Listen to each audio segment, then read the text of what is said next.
August 6, 1945, Hiroshima. The first warhead in the only nuclear war was detonated. August 9, 1945, Nagasaki. The last warhead of the only nuclear war was detonated. October 1962.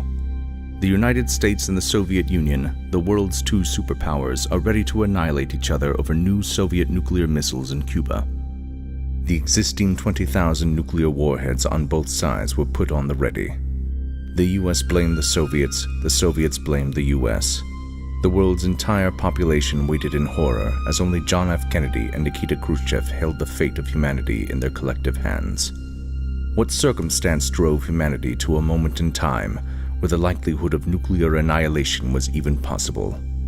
What was the formula that created such a scenario? How was this most dangerous situation diffused? Is it possible that a single photo held more power than 20,000 nuclear weapons? Could a single photo dominate two superpowers? The Road to Nuclear Annihilation. Chapter 1. Software Drives Humanity. Every computer is a combination of hardware and software. The human machine works exactly the same way. The hardware is the heart, lungs, blood vessels, bones, muscles, brains, nerves, skin, fluids, and so on. The software contained in the human brain controls the living functions and dictates actions of the human. Free will?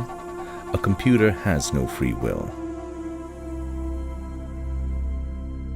Software priorities. Maintain individual life. Human software number 1 maintains the human life by demanding fuel and operating all the needed hardware of life. Software number 1 commands the lungs to inhale and induces hunger and thirst. These 3 operations supply the human with fuel to generate muscle movement, cell division, electrical activity, and untold millions of other commands. Software number 1 also operates and manages the organs of the body. The human operator just follows instructions from the brain. The human consciousness has no need to worry about hormones being delivered by the thyroid or the chemistry of the kidneys or the amount of oxygen being transferred to the bloodstream. Life is automatic. Only when the software or the hardware fails does the operator even give this entire scenario a second thought. Rules for millions. Human software number 2 supplies the rules and regulations for humans to survive outside the human body in as large numbers as possible. These rules are contained in the religions, cultures, and societies that the human brain has created.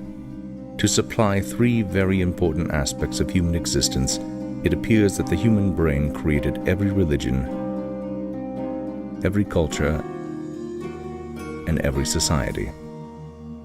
The similarity of human groups across time and distance supports this claim. With no real evidence of aliens, the smoking gun in every instance is the same human brain. Software package number 2 consists of 3 major subroutines that all work in unison for the final desired outcome.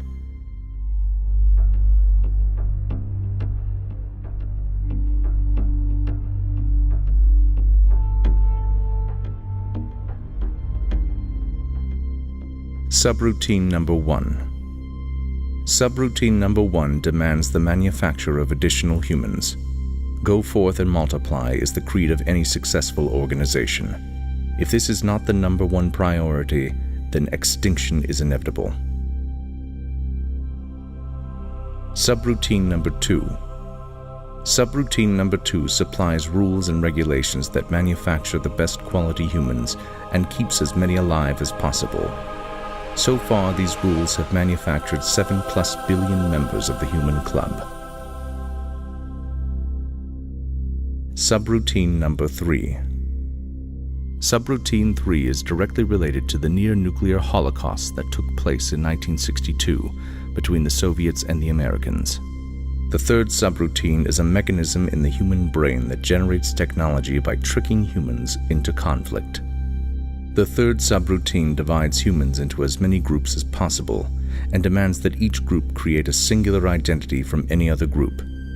The difference function of this subroutine is to inevitably cause mistrust between groups, and mistrust usually turns into conflict, and conflict turns into war. The purpose of such interaction is to create a scenario where humans are threatened. When a human is threatened, the human must think or die.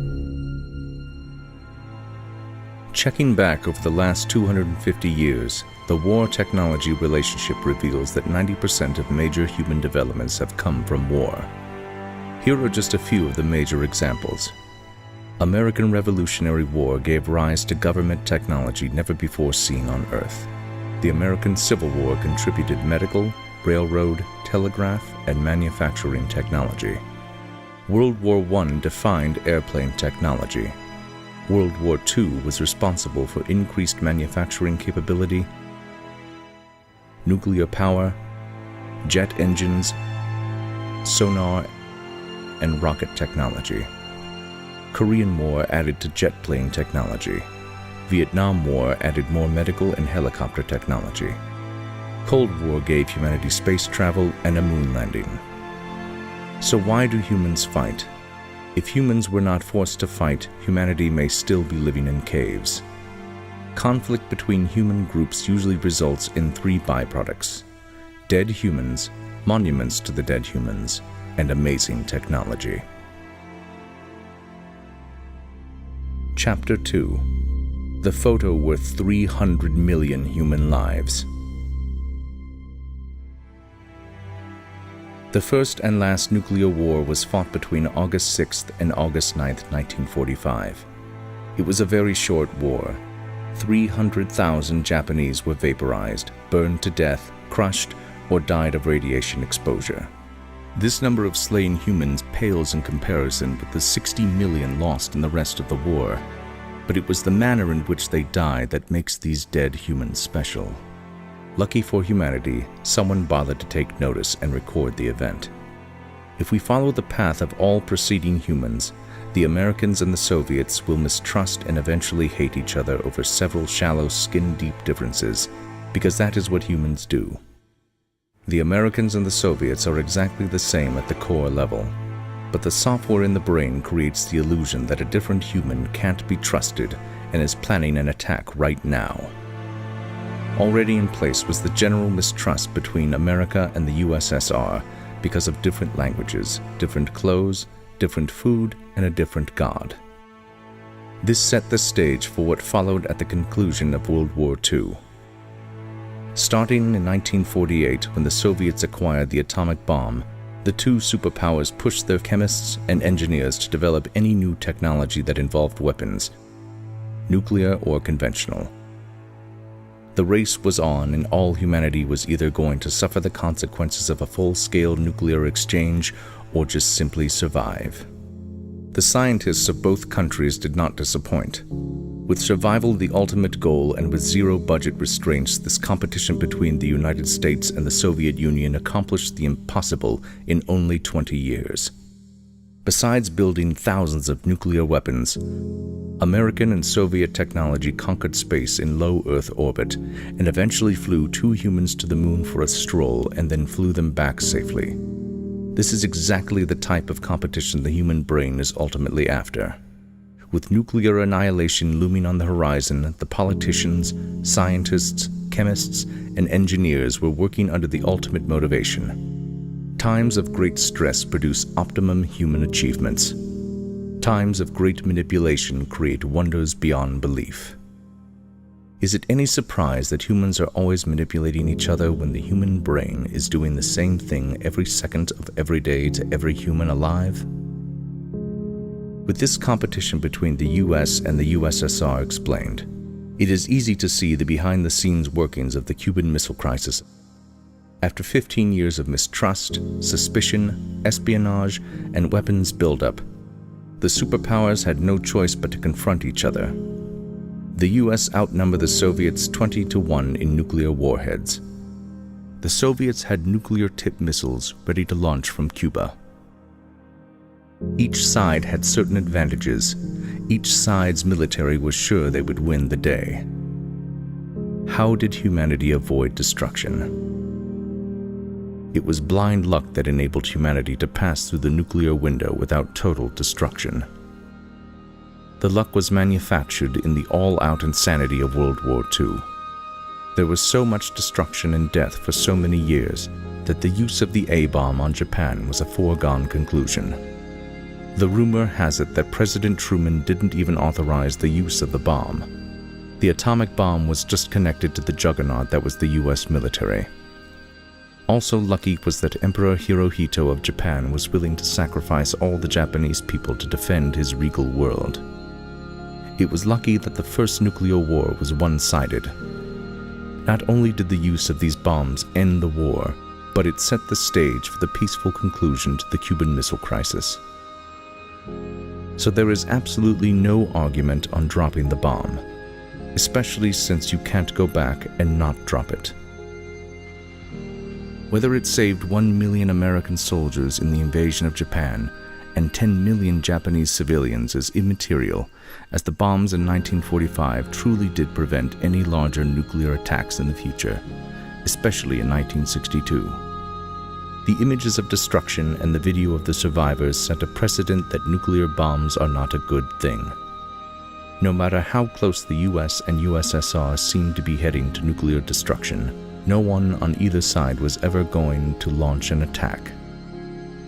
In October 1962, there was a single photograph placed on the desk of President Kennedy in the White House and on the desk of Soviet Premier Nikita Khrushchev in the Kremlin. As the Cuban Missile Crisis deepened and each country was prepared to annihilate the entire world, secretly each leader was looking at a photo of the remains of a charred human from Hiroshima. Late every night, that photo weighed heavily on Kennedy and Khrushchev. There was no way in hell they were going to let this happen again on their watch. Humans learn quickly, and it was determined that nuclear warfare was not a solution to any dispute, and 70 years of nuclear peace demonstrates this. The single photo of a nuclear bomb victim trumped the weapons and the egos on both sides and possibly saved 300 million human lives. Without the sacrifice of Japan, the world leaders would not have been privy to seeing the results of nukes and humans together. It appears that once is enough to understand the animal that is nuclear war. Arigato, Japan.